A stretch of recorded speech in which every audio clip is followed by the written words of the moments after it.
بسم الله. اليوم هعمل معاكم طريقتين للايس كريم، والطريقتين سهلين ومختلفين، لكن هقول لكم مميزات وعيوب كل طريقة. هعمل معاكم طريقة ايس كريم فانيليا، وايس كريم مانجا، وايس كريم فراولة، وايس كريم لوتس، وايس كريم نسكافيه، وطعمه لذيذ وجميل وتخطى ماركات مشهورة بالايس كريم ده، اطعم منهم بكتير. اول وصفة هنبتدي بيها.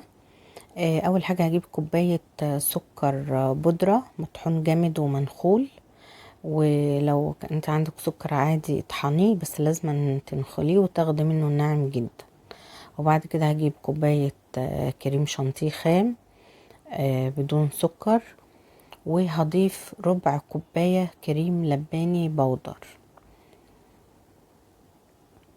وهضيف عليها نص كوباية عسل أبيض، أي نوع عسل تفضلوه، أو أي نوع عسل موجود عندكم. وهضيف عليهم لتر حليب، لازم أن يكون ساقع، مقرب انه يكون متلج كده او قطع تلج. وهضربهم في العجان، ومعندكيش عجان ممكن تضربيهم بمضرب البيض، بس هنزود بدل ما نضربه في العجان مثلا 5 دقايق، يبقى هتضربيه في مضرب البيض ب7 دقايق او 10 دقايق.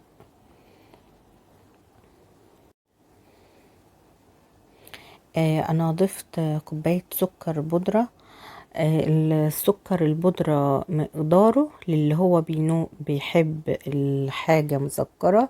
هقيسها لكم بالمشروبات. لو انت بتضيف على اي مشروب مثلا شاي معلقة سكر، فبتحبه معلقة، بتشربه على معلقة سكر بس، فده مناسب اوي السكر ليك. لو انت بتضيفي مثلا على كوباية الشاي 3 معالق، فضيفي نص كوباية سكر بودرة على حسب مذاق التذوق بتاعك. انا بالنسبة لي كانت كوباية السكر البودرة مع نص كوباية العسل كانت كافية جدا، عشان اللي في الاخر يشوف الطعم يلاقيه زي ما هو عايز او زي ما بيحب.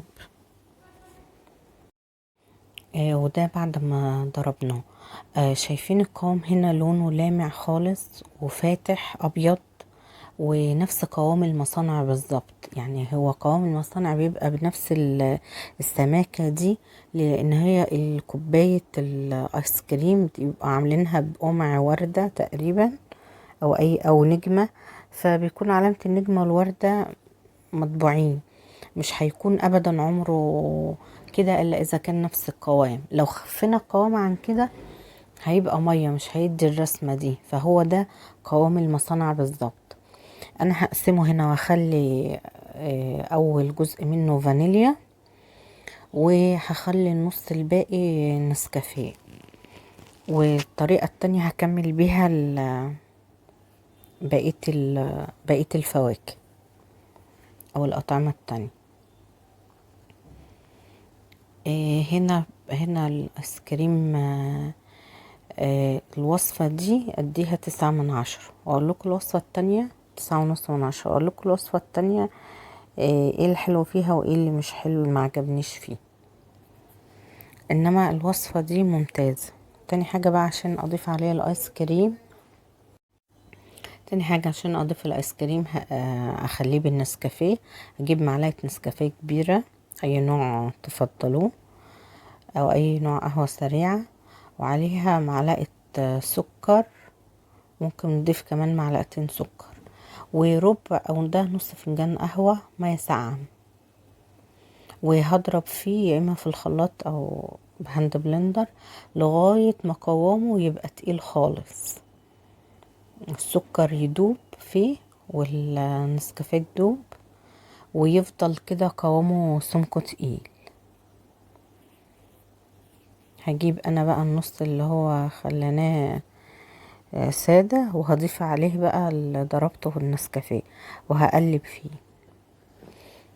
اللي حابب برضو الحاجة مسكرة يبقى يضيف معلقتين سكر مش معلقة.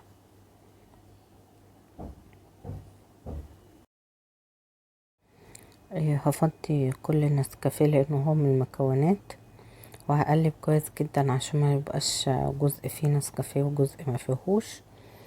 وبعد كده همسح اطار العلبة واحطها في الفريزر. نبدأ بقى بالوصفة التانية. اول حاجة هنعمل الحليب المحلى المكثف. لو عندك جاهز استغنى عن الخطوة دي. اول حاجة هجيب بقى كوباية سكر بودرة كاملة، وكوباية لبن بودرة، ونص كوباية مية سخنة. مية سخنة اقرب للغليان.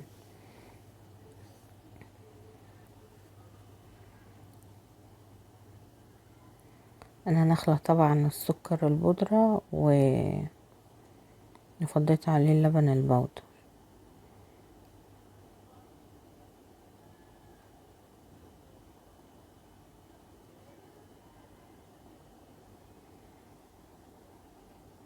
ممكن نضربهم في الخلاط او بالهاند بلندر، بس هو كده هقلبهم بسرعة وهيندمج. هو عم يبقى اقل من الطبق اللي انا حطاه فيه.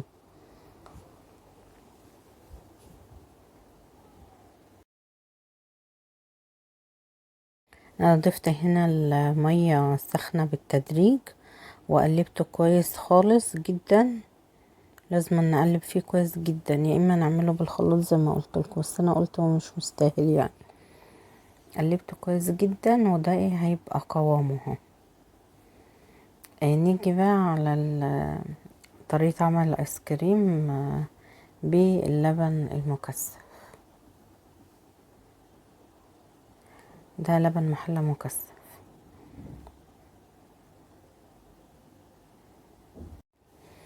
هنضيف برضو كوباية سكر بودرة، وكوباية لبن محلى مكثف، ولتر حليب متلج، ونص كوباية سكر، وكوباية كريم شانتيه فقط. يعني اللي بدلناه عن الطريقة التانية ربع كوباية كريمة، بدلناه هنا بكوباية حليب مكثف. ده الفرق بين الطريقتين. وبرضو اللي حابب الحاجة مسكرة يضيف نص كوباية سكر بودرة، يعني بدل مقدار ما يكون كوب سكر بودرة هيكون كوب ونص سكر بودرة. وهضيف الحليب وهضرب، هسيبه ينضرب في العجان حوالي 5 دقايق. هنا بقى القوام، شايفين القوام هنا؟ القوام هنا اخف من القوام الوصفة الاولى. تحس انه مش متماسك زي الوصفة الاولى. كمان لونه اغمق درجة او درجتين من الوصفة الاولى. يعني هنا قوام سايل شوية. بقى الفرق بين الوصفتين، العلبة الصغيرة اللي فيها المعلقة الروز دي اللي هي انا ماسكاها دلوقتي، دي الوصفة التانية. شايفين قوامها سايل شوية ولونها مش ابيض ناصع زي الوصفة الاولى. كمان طعمها، دي الوصفة اللي هي بالحليب المكثف، كمان طعمها اديله 7.5 من 10. انما العلبة الكبيرة شوف قوامها ابيض وتماسكها اكتر وطعمها اجمل بكتير من الوصفة اللي هي التانية، وديها 9.5 من 10. كمان اخدت مكونات اكتر، والمكونات دي مكلفة اكتر والطعم اقل. فبالنسبة لي لو هكرر مش هكرر اللي هي الوصفة رقم 2، رغم انها كويسة مش وحشة، بس التوب هي الوصفة الاولى. الوصفة الاولى لو ضفنا عليها اي فاكهة هيفضل قوامها كويس. الوصفة التانية اما ضفت عليها فاكهة حسيتها بقت خفيفة شوية. ده كان رأيي في الوصفتين. ايس كريم بالمانجا والكيوي، يا اما الفاكهة تكون مجمدة تقشريها وتقطعها وتحطها تتجمد، او تكوني مطلعاها مجمدة. انا طلعتها مجمدة وهرستها بالهاند بلندر. وهنا المانجا لازم اصفيها الاول.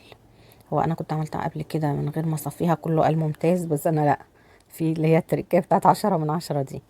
هقول لكم تصفى ازاي دلوقتي.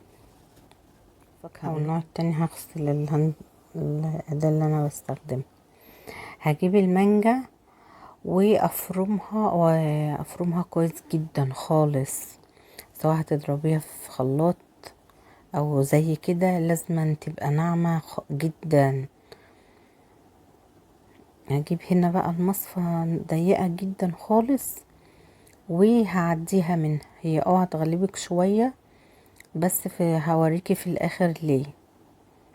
وعلى فكرة ده مش خاص بأي نوع مانجا، أي نوع مانجا هتستخدميه بقى.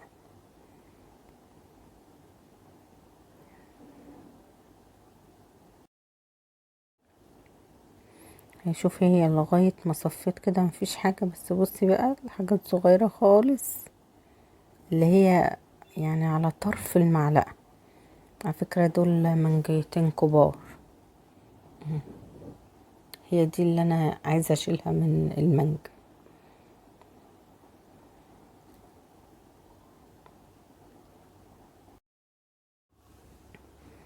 هضيف بقى المانجا، اخد جزء من الايس كريم واضيف عليه المانجا. هنا حبيت ازود بس نقطة واحدة بس، نقطة كبيرة بس من اللون الاصفر عشان يبقى لونها شبه الجاهز بالظبط.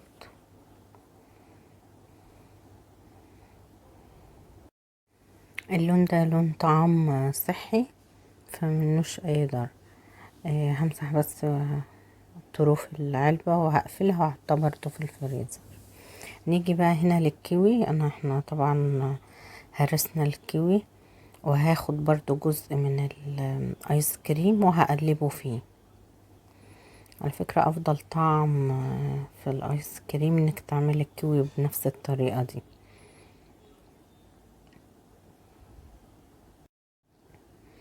وهقلب كويس لان الفاكهة تحت عشان تختلط كويس بالايس كريم. هضيف نقطتين من اللون الاخضر بس هو وقع شوية عشان يعزز اللون بتاع الكيوي. وبعد كده همسح الغطا، همسح قصدي العلبة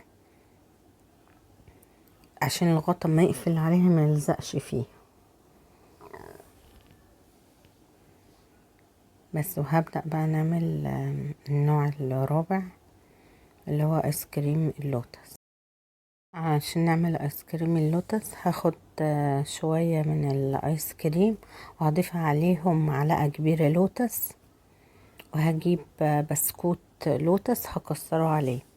فكرة هو كان باقي شوية، اخر شوية ده اللي ضفناهم. بس لو هعمل بعد كده تاني هزود في اللوتس كتير جدا. انا هقسم الكمية اللوتس تبقى كبيرة ما تبقاش صغيرة. والفراولة برضو بنفس الطريقة هجيب ده كان صوص فراولة او جيلو فراولة او فراولة مجمدة، هنهرسها بنفس الطريقة ونضيفها على الايس كريم.